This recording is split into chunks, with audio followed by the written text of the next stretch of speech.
Hello everybody and welcome. In this video I'm going to show you how to enter prank mode on your earbuds Oladance OWS Pro.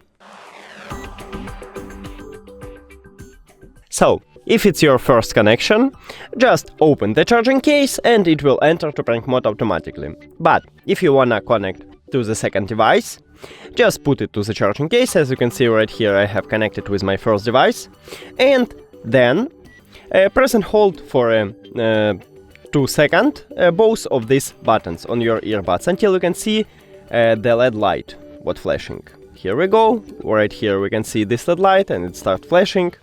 And we can also see it at the device list, so it means that we enter to prank mode. That's it. Thank you for watching this video. If you found it helpful, please consider subscribing to the channel and leave the like on the video. It's really important to us. See you later.